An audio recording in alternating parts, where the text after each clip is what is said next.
What's good, party people? This is your friendly neighbor, Chad the Maverick, back again with another video. And today we're going to talk about Venus in the third house. So when it comes to Venus in the third house slash Gemini, this is what I learned.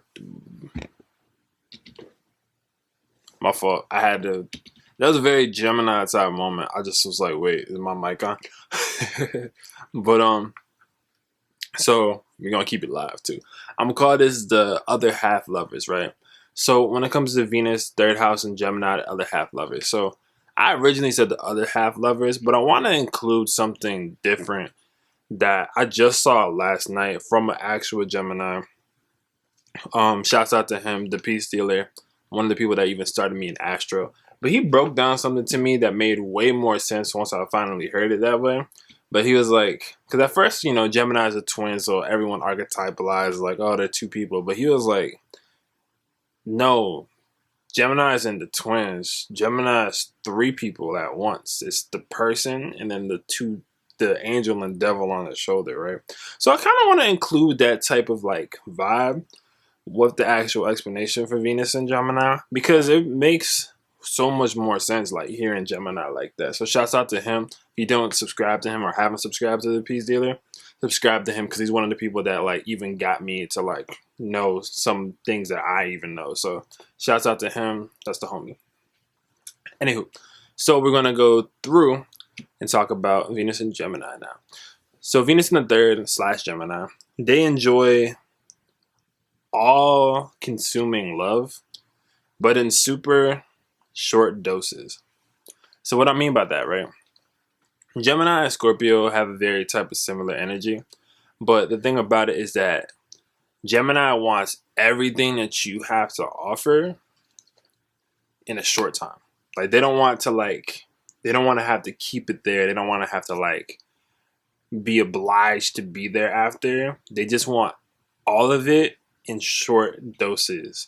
So that's why people are like Venus and Gemini may have like, they're the ones that are most likely to have like that phase growing up where they get into like a lot of different relationships, or as we done it in this new generation Z age, the hoe phase. They're the ones that are most likely to like be in that type of phase at a certain point in their life. And it's not because it's like they want to do that or they want to play anybody or anything like that, but they just want to feel all of the things but really short doses so they don't have to like hold on to it too long, right? This obviously changes and can change when they get older. Maybe it doesn't, but that's entirely up to everything else and the rest of their chart, to be honest. So they typically want a more free type of love. They love information and they love gaining new information and new stimuli from different sources, which is part of the reason why it's like they generally may have more than one lover there at a certain point, or they may want to like speak to multiple people because they have, like I said prior, they have three people to fuel. They have the little angel on their shoulder. They might want someone where they could really like be all pure and happy with. They have the devil on their shoulder, so to speak, or they want to have like, they want to have their little bad boy, the bad girl situation that goes on. Then they have the one that's in the middle, which is like them finding someone that they could really go back and forth with. And that's the most important aspects when it comes to like Gemini. It's the middle one, the neutral one. Because that's Gemini at its true state. The neutral, the I have no real whatever way, that's Gemini at its true state. That's the one that connects most with Sagittarius. You get what I'm saying? Anywho. So with this, right, they love conversation. They love to banter with people. They love talking of love. They don't like the feeling of love, so to speak. You know what I mean? They have a few very close friends. And they have, like I said, multiple lovers until that one person they find, that's their other half. And there is an other half just about for everyone with Venus and Gemini, but it's up to them to really decide if they want to have the other half or be able to still entertain the things and the people that they have prior. That's something that comes in with Venus and Gemini and Venus in the third house a lot of the times. But the biggest thing when it comes to them is definitely communication. they have like this childlike charm, and they're able, no matter how old they are, they're able to like pull on and pull up this like really sweet demeanor to them. So they could do something terrible, devil on the shoulder, right? And they'll just come by and be like, "Oh, what do you mean? What do you need?" Angel on the shoulder kicks in. And you know what I'm saying? Like, and they know this. Anyone's watching this with a Venus and Gemini is laughing because they're like, "This is facts." But it's definitely one of those things where they have like, but they are very sweet people internally. No matter like what they may have priorly done, it's like they know deep down that they care. They care, but they're not going to compromise how they live to show you they care. If that makes sense. Like, you have to be able to communicate maybe why you're actually upset in order for them to really like speak with you, sit with you, and like figure things out. And that's when they show the other real, like, that's when they get to the neutral side and they're like, okay, like, what's up? What's actually going on? Let's get to it. Let's nip it in the butt. Like, that's when the Venus and Gemini really comes through in that way. So let me break down the decans now for the Venus and Gemini / third house.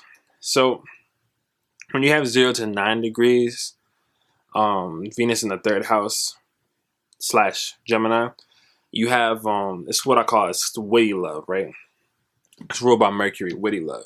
These are the people that know like Snapple facts. They know facts about things that make no sense as to why they know it, and they don't even know why they know it. They'll like see something once on like Twitter or Reddit or like social media, and they'll remember it forever. Like, they'll be like, "Oh, did you know that a leopard's spots come in at the age of blank, blank, blank, and blah, blah, blah, blah." They may not even like animals, but they'll know that fact. They're really good at like clipping small bits of information and putting them together. So especially when it comes to any like matters of love and such like that, they're kind of able to clip together in a way like a compilation of every real major thing that they've learned in every relationship and be able to like speak on it to others, and just like they learn. They really do like to learn. They're very witty. They're very quick witted. These are the ones. These are the Venus and Gemini that know how to like really talk shit. To be honest, like they know they're the ones that are going to roast you. They're the ones that like know how to like join you. They know how to like pick at certain things that are just like funny as hell about you or around you. Like, they're really good at doing that. So like, is what I'm saying. Like, it's just witty love. They really like somebody and people that are very intellectually stimulating. And if they're not intellectually stimulating, they want to be stimulated at the idea of how boring someone is. It's if you're a Venus and Gemini in the early degrees, you know exactly what I'm talking about. But definitely communication is the hugest thing when it comes to you, and you probably feel like you never shut up. And if you do, you're at least like and if you aren't and you're an introvert, you're at least like a nerd as far as like books and stuff is concerned. It's cool, I'm a nerd too. But it's like one of those things where it's like you're definitely like studying this. You're probably writing notes down to this video. That's the best way for me to put that, you know what I'm saying? For sure. So for the second decan and the next decan of Mercury in Gemini / third house, it's the Venus decan, right? And this is what I call the other half lovers. And these are the people that are going to be more inclined to actually staying in a singular relationship with somebody. These are the people that are probably more set and more keen to really finding another half into somebody because it's ruled by Venus itself. So it's like these are the people that want to find like that lover. So they're more on a search for their soulmate subconsciously than they are for like quick flings, quick information output, quick inertia. They want to really find someone. So they want to find someone smart. And if they're okay, there's two things, right? There's two sides to it. They either want to find someone super smart where they could always learn stuff from and intellectually speak on and like always go back and forth and always have something new to talk about and always like, you know, something new. Or they want to find someone who's like not smart but fun as hell. So they can be smart on their own, but when they're done being smart on their own, they can go out and have fun and like just do that and have like that childlike Gemini energy. So it's two sides to it. But for them, that's essentially like what they want to go for and go towards, which is super dope. And y'all literally can find those people really quickly. You may find the person that you end up like loving forever though through a close friend that puts you in another conversation, like almost like an accidental thing. More like, oh, by the way, this is my friend blah, and y'all talking. Next thing you know, y'all are dating in like 2 weeks, and y'all stay together. So those are the two sides of Gemini when it comes to that decan in between. Okay, so now we're gonna go to the last decan, which is 20 to 29 degrees Gemini, which is ruled by the decan of Uranus. And so when it's ruled by the decan of Uranus, this is what I was like love abundance, right? Now these are the super genius, these are the super genius Venus and Geminis, right? And you're gonna understand, these are the type of people where they could like date 3 soulmates at a time, still talk to everybody else, but nobody's mad at them. Like nobody's upset. I don't know. Like, they totally can. Like they could like talk to everybody in the world, and everyone knows that they're talking to everybody in the world, but all of their like people that are around them, all their lovers, all their friends, like they don't care because they're like, they got it like that. They could speak like that. They could talk like that. Like they've really got it like that, which is why I say I love abundance. But they also, it's not like they're trying to do that to get things out of people. They just have this different viewing of love that other people may not necessarily comprehend, especially if you have like a different Venus sign, or if you have like, they just know how to kind of infiltrate they know how to infiltrate the minds of others, not in a negative way, not even in a manipulative way, but they know how to do it in a way where it's like that person's, they can bypass. It's weird. It's like they just have a bypass. It's like, yeah, we all know they're like that, but like they're like that and they got it like that, so they can do what they want. But these people, they've met so many people that when they find that, they will eventually find someone that's like their other half, their other counterpart, but they have to be the same vibe as them in order for them to really commit to something. Like they have to be like, oh well, I talked to like 10 of my friends or like 10 of my girls today. What did you do? Like, oh, you mean I talked to him? I talked to him. I talked to him. They're gonna be like, hold up, wait a minute. Like they have to find like their match. You know what I'm saying? Like they have to find like their checkmate in a sense. But then they'll really commit once they do, and then they'll be with that person probably for the rest of forever. But that's just something to point out when it comes to it.